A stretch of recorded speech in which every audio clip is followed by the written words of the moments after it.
All around the world, there are stories of cursed objects. A beautiful diamond said to bring death to anyone who wears it. A painting that seems to bring fire and ruin to the homes where it hangs. A doll with glass eyes that follows you with its stare. From ancient relics to ordinary second-hand trinkets, humanity has always believed that lifeless things can carry with them an invisible shadow, an aura of misfortune, a curse. But why do we believe this? Why do we look at an object and feel that it is more than matter, more than cloth or stone or wood? The answer begins with a simple truth about the human mind. We cannot help but attach meaning to things. To us, objects are never just objects. They are extensions of memory, identity, and even morality. A wedding ring is not just metal, it is love, loyalty, history. A blood-stained shirt is not just fabric, it is tragedy, trauma,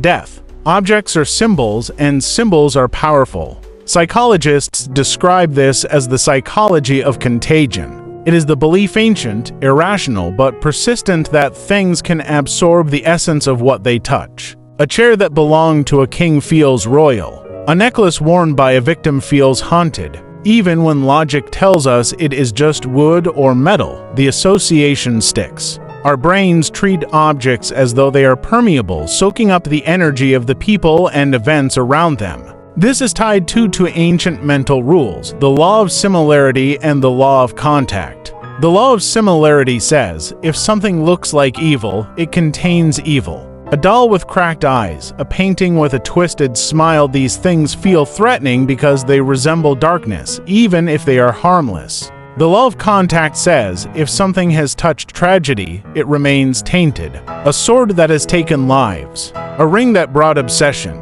To us, the stain of history cannot be washed away. Philosophically, cursed objects reveal something chilling, the possibility that matter itself remembers. That the physical world is not inert, but alive with memory. A stone idol might seem lifeless, but what if it carries within it the suffering of the people who worshipped, feared, or bled before it? A cursed jewel does not just sparkle, it holds within it centuries of greed, betrayal, and bloodshed. To fear a cursed object is to fear that the past is never truly gone, but stored in the things it left behind. But why do cursed objects persist across cultures, across time, across continents? Part of the answer lies in control. Life is filled with chaos. Loved ones die without reason. Accidents strike without warning. Tragedy feels random and bearable. Faced with this uncertainty, humans search for meaning. A cursed object provides that meaning.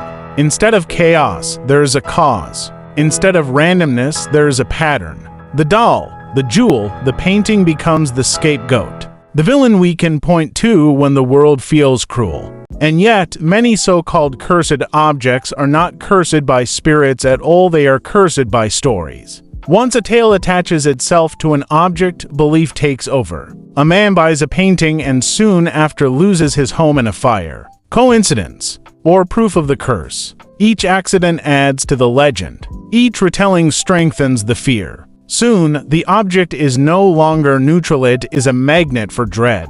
The curse spreads not through supernatural force but through human imagination. This is the dangerous power of belief. When people expect misfortune, they notice every mishap. They grow anxious, distracted, careless. Accidents happen more easily. Fear becomes prophecy. In this way, curses are real not because the object has power, but because belief itself has power. And yet, even knowing this, the fear does not vanish. Because cursed objects speak to something deeper, the way humans experience memory. We do not experience the past as gone, we carry it in symbols, in relics, in keepsakes. A locket from a loved one holds tenderness. A weapon from a crime holds horror. If objects can carry love, why not fear? If they can hold memory, why not tragedy? Consider how museums treat certain relics. Some are displayed with reverence, almost like shrines. Others are locked away as if dangerous. Even in our supposedly rational age, we cannot shake the sense that objects are more than physical matter. They are containers of meaning.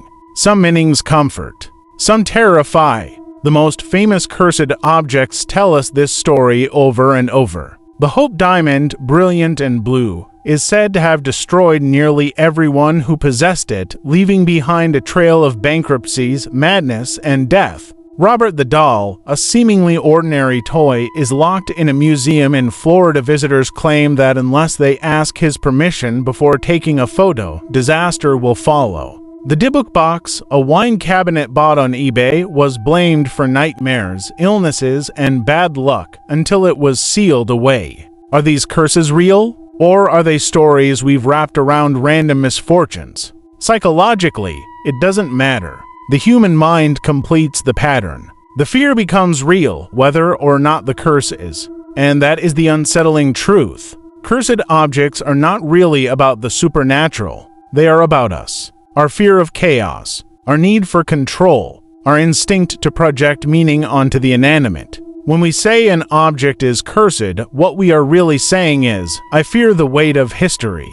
I fear the persistence of memory. I fear that evil does not die with people but clings to the world they touched. In the end, cursed objects are mirrors. They do not reveal spirits or demons. They reveal the human mind, our anxieties, our beliefs, our desperate need to make sense of suffering. We curse the object, but the curse begins with us. And perhaps that is why cursed objects continue to haunt us. Not because they are alive, but because they whisper. A darker possibility.